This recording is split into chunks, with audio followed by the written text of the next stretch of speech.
Jeremiah Chapman here with HBCU Wall Street and Killer Mike. HBCU dropout. Yeah, it's all good. At least he went. So can you talk to us about how important it is for people of color to bank black and to invest in their own financial institutions? Well, first of all, it's important that all communities bank small and local, right? So the problem with big banks is they get so big that they stop paying attention to your community. Now, since most communities, you live around other people that look like you, in other communities, they have banks that are already reflective of them. So my Asian friends, they have Korean banks, Japanese banks, and Chinese banks. They don't have to say it's that, but their community consists of Koreans, Asian, and Chinese people, so their banks become their bank. Now, so don't let nobody guilt you into saying, oh, you only bank black. Yeah, you live around black people. Those people care about the 15 miles away from them, in the square miles around them, so their bank should too. The African American banks were started because bigger banks wouldn't give you money, wouldn't give you loans, wouldn't take your money 100-some years ago, and they're not much better now about loan allocations. So these banks essentially are community banks. So we say black banks, but what we're talking about is the bank for your community, because most of the time you live around other black people.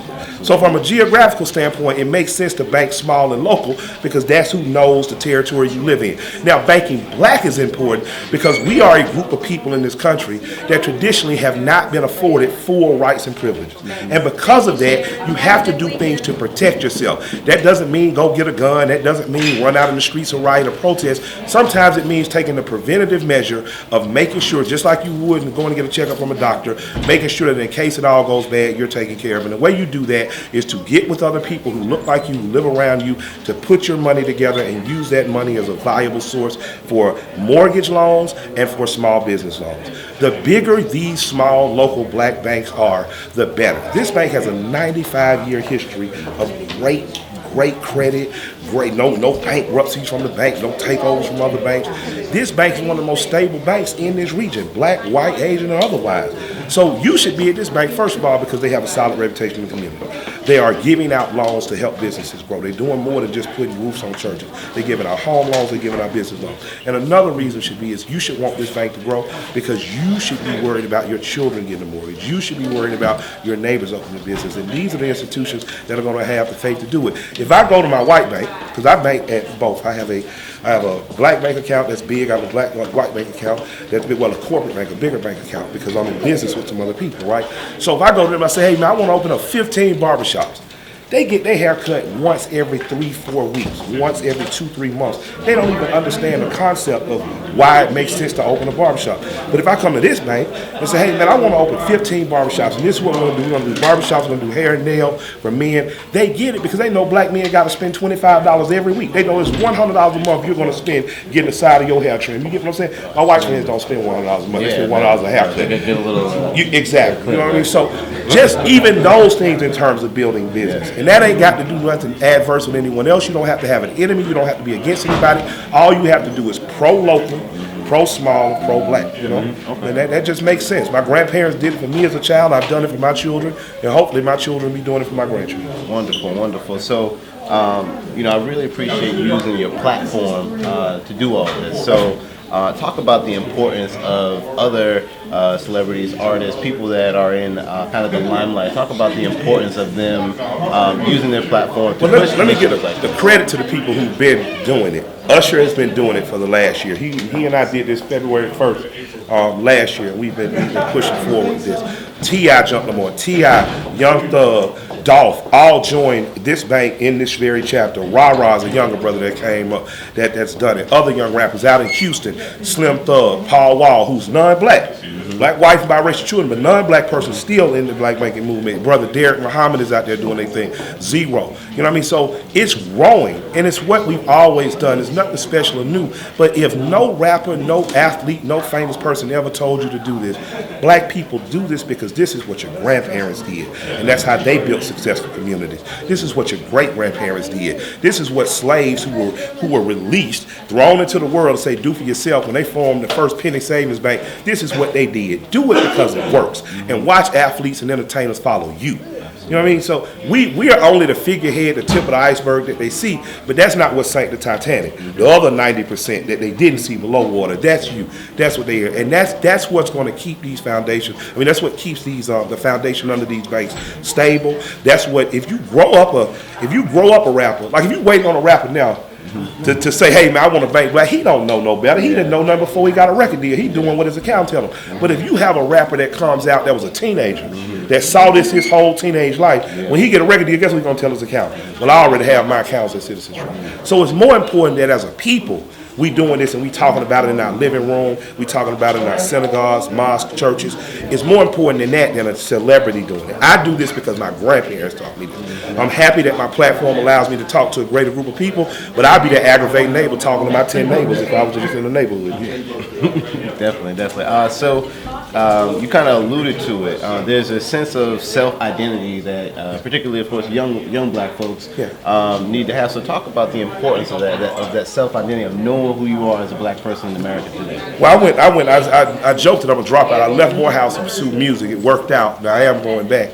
But I went to Morehouse. Now, and I went to Morehouse because I had scholarships to other places, to other institutions. But I went there because I wanted to be around people that looked like me, talked like me, walked like me, understood where I was coming from.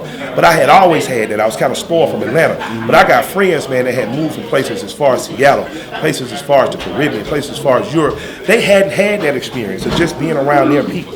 You know, just understanding themselves better and having people that understood them, that got why they were angry about some things, why they were happy about some other things. So I think it's just a valuable thing to have in terms of fellowship and dealing with one another, because who else is going to understand me like my own people? And that doesn't mean I don't like other people, but who else is going to understand me? I'm not going to apologize for my culture. I'm not going to apologize for who I am. We're all human beings at the end of the day. We're all base level, but culturally we have some differences, and I wish to make sure that I am around and dealing with people culturally who like me. I want to encourage our parents to send our kids to schools with people who look like them, to send our kids to colleges with people that look like them, to send our people out to places to start businesses for people that work like them. Because then you're dealing with other people in other cultures from an equitable standpoint. If I'm equal, I'm confident enough in myself, I don't want anything for you, I don't envy anything you have, because I know what I have is already the So for me, man, I push black people to deal with black and deal with the best, and for black people who provide services, good and businesses, to do the best job we possibly can, to be the best of the best, you know,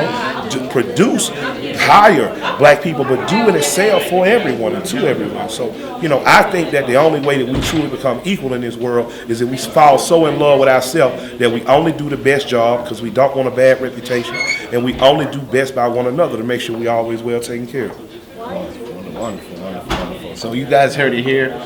This brother's got, you know, plenty of knowledge, doing big things. So last question before you get out of here. What other things does Banking Black kind of like segue into? Like me, I have a background in direct action organizing and activism. So I'm not sure if there's something to you that is just as important as Banking Black. That for me, I support all the pushers. I have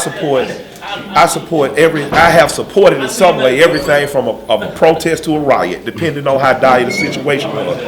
But this is something that you should be doing in your daily. Banking Black is not a response to oppression. It is not a response to anything. It is fulfilling the needs of your community. We live in a monetary system, and there's an African proverb that say many hands make for light work. Mortgages need to be given on the west side of Atlanta in order for this area to be protected from raw gentrification and to make sure the people who are gentrifying this area look like the people who are in here now. If that's ever going to happen, we're going to have to make sure that those mortgages can clear. And if that can happen, then that means we need to be investing in this bank. Now, after you learn how to get your own self together, after you learn how to save your own money, build your own credit, which this bank helps you do, after you learn how to do that, then what do I do next? Mike, I have some disposable income. You should buy stocks in this bank. I mean, a friend of mine bought $300,000 worth of stock in this bank. So technically, well, you got 3% of the bank, maybe, or something like that. You know what I mean? I don't know. But you should be looking now to, if you're going to grow and develop things, what can I grow and develop that's already in my community growing? Next is, okay, what type of businesses are popping up? That Chick-fil-A I hear is owned by a black person. That's the only Chick-fil-A I'm going to, one of three. That one, the one at Greenbrier Camp Creek. I know the one at Greenbrier Camp Creek owned by black people. That don't mean I don't like Chick-fil-A. That means I disagree with your Blue Lives Matter policy. So I won't give any other Chick-fil-A any of my money, because the Chick-fil-A's that I'm willing to give money to gonna hire kids that look like my kids. They're gonna donate to sports teams of the kids that look like my kids, and my community is gonna be a stronger community. My community ain't gonna be on nobody's news talking about it's underserved, because I'm protecting with my dollar the interests of my community. And I implore us to do this. Look at other successful communities and emulate them. I tell my friends all the time, I've owned a barbershop next to a Chinese food restaurant for 6 years. I've seen those people serve us food for 6 years and never eat the food they serve. So my thing is, why would I eat it? Yeah. So I just keep on pushing, go down to the black lady who owns the restaurant right down the street, because she actually eats her chicken wings. You know what I mean? And that ain't nothing against them. They're just saying, maybe if they don't want to eat that food, I'm not going to eat that food. You know, so take care of one another as though you take care of yourself, and watch our communities grow and become better. All right. Thanks so much. Love and respect.